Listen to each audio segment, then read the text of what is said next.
All right, UFC 318 this weekend, and we've got a great interview with Max Holloway brought to you by DraftKings. Obviously, we're going to be betting on DraftKings all weekend. It is the best in the biz. We've got the BMF title fight this weekend. Max Holloway versus Dustin Poirier. It's also Poirier's retirement fight. Hometown. If you want to bet on the hometown guy, you can get him on DraftKings right now. Use code BACKFIST. That's BACKFIST, BACKFIST, and you will get $150 when you bet just $5. It's a great bonus bet deal. Obviously, a great pay-per-view this weekend. I can't wait. In this interview with Max Holloway, we're going to talk all about the pay-per-view that you could bet on this weekend. It's not just the main event. A bunch of great fights under it. So again, promo code BACKFIST, and we'll get right into this interview. Gets you $150 when you bet just $5.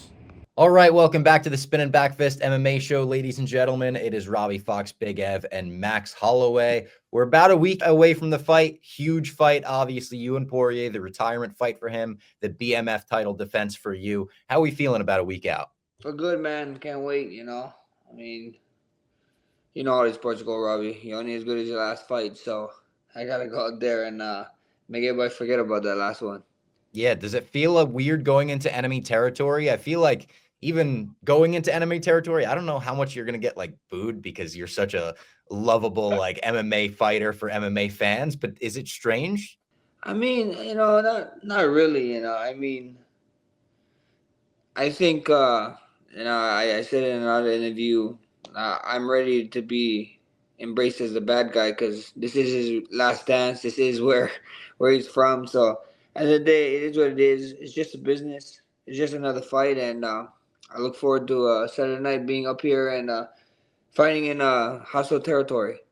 Is there any extra, a little extra? Will it be that much sweeter to do it enemy territory against the guy where obviously, like Robbie said, everyone loves you, but still everyone's going to be rooting for the other guy? I mean, I couldn't really tell you, I mean, the only thing that's on my mind is not to go 0-3 in another trilogy. That's the main thing I'm thinking about going into this one.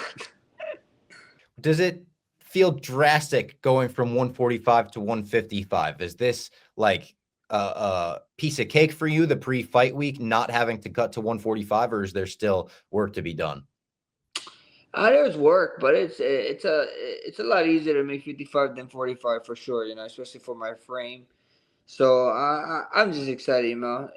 I've been telling people I get to eat a lot more in camp now, and I get to probably eat a lot more during fight week. So life's definitely better. Having 10 pounds on. So I would say something I want to ask you going off that was, I feel like there was a big difference in the way you looked physically between when you fought Poirier at 55 the first time and then when you fought Gachi. What was the difference in terms of the way you either prepared or how you went about putting on the weight? Because you definitely looked more muscle bound against Gachi, I thought. Yeah, the second Poirier fight and then compared to the Gachi fight, it was just a matter of time, man. We had a little bit more time to we had a little bit more time for the Gaethje fight. That's just it. It is what it is. When opportunities like this come to fight certain people, you gotta take them. You gotta be ready. So at the end of the day, no excuses. It is what it is. I took the fight. I thought I could get it done, and obviously it didn't go that way in the second one. But this one, with this third fight coming up, and even with the Gaethje fight, we have a lot of time. We know what we was getting ourselves into. We had time to get ready for it, and we get to I get to show you what we've been working on come July 19th.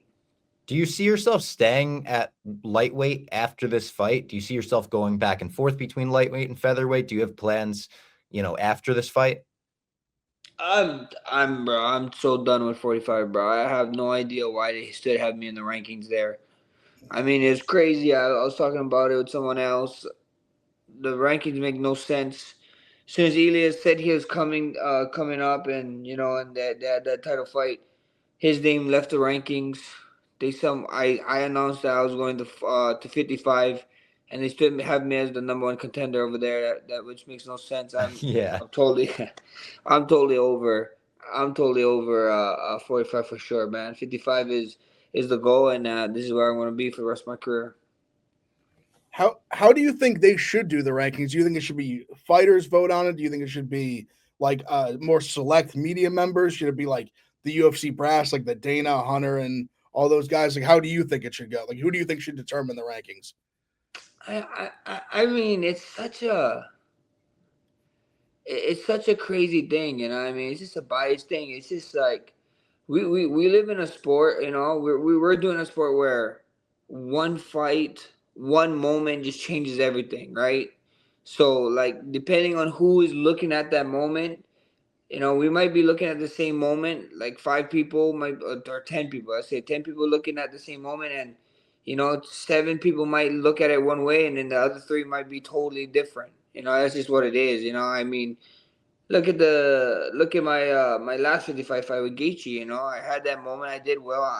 I felt like I had the fight. You know, comfortably winning, and you know, in a decision, and then in the last 10 seconds, I have that crazy moment. You know, the rankings come out the next Monday. I'm ranked five. I'm ranked number 9, and the guy I just beat that had a moment ago was stood like number 5, and he was the number Yeah. one contender. You know, for the title fight. So it just, I mean, the rankings make no sense. You know, that's why at the end of the day, a lot of people that they keep saying that I'm crazy and talking about you know, I had with the title fight last month. You know, I have history with both guys. You know, and I said it when it first got announced. I was the most happiest guy because like all I gotta do is go out there, do my thing against Dustin Poirier, have a moment, and who's to say that I'm not back in the title picture at 155. You know, so and the fight before my last one, I beat the number one contender that was going to fight for a title next anyway. So it's just about moments. It's super hard with the rankings and everything. I mean, even talking about rankings, the number one contender right now at 55 is not even fighting for a title shot. So, you know, rankings is just it's kind of hard in the sport for sure. Yeah, absolutely. Do you have, when it comes to records, you have so many in the UFC. Is there one record that you're most proud of? Um, Not really, bro. I mean, I really don't think about the records too much right now. You know, I don't want to get too consumed in past accomplishments. You know, I'm just looking straight ahead. When it's all said and done, and you know, I hang them gloves up when it's my last dance. Maybe I'll start soaking it in a little bit more. But right now, I mean, the records is records. It's cool. It's gonna be there when I'm done. So right now, I'm just focused on And you're still adding to them now, I guess. Yeah. yeah, I'm trying to I'm still trying to add to those records right now. You know, we can sit back, smell the roses when it's all said and done. So obviously, I mean, of all the records, I think the finger point's going to be probably the biggest legacy. Obviously, we saw it the first time against Lamas. What I want to know is, was there a finger point before the finger point? Was there one in a regional fight that no one saw? Was there one in a training camp or a sparring? Was there a finger point before the finger point?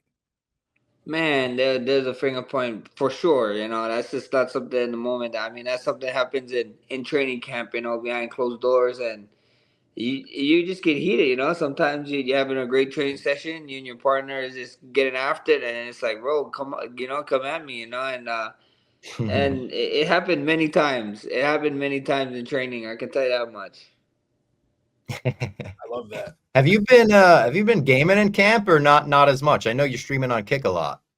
Oh yeah, I game a bunch, bro. You know, like you said, I'm on kick.com / Max Holloway. Guys, come check me out. But if you're one of those guys who's telling me that I need to be training 24 hours a day out of a week, it's like leave me alone. You know how much guys come in and harass me. It's like, don't you have a fight coming up? What the hell are you doing this? I'm like, brother, I'm not a robot. I still can have a couple hours of playing video games. People in the chat give you shit for it all the time. Oh, brother, they're the worst. They're like, I gotta deal with Stake US, and I play Apex Legends, and they're like, what the hell you doing? You know, gambling on here, or what you doing playing video games? Don't you fight in 2 weeks? Don't you fight in 3 weeks? And mind you, this is like after like maybe my morning session. I'm like just resting in between sessions, or it's like I had my 2 sessions already, and I'm at night just playing a couple games, and I'm like, bro, we're not a robot. I'm not gonna be trained 24 hours a day. So like, let me let me relax. There you go. Even the biggest UFC stars, they have to deal with the shitty chat from time to time. Max, I thank you think so much. I think so. We deal with We're- shitty tat just as much as anybody else, bro. It's terrible. We're looking forward to the fight, of course. Best of luck, best of skill in the fight. We can't wait. Hey, thank you, Robbie. You be out here? You guys gonna make it out? No, not going to be out there for the I fight, wish. unfortunately. We'll be watching I at wish. home. Oh, all good, all good. Hopefully see you guys soon, man. You guys have a good one.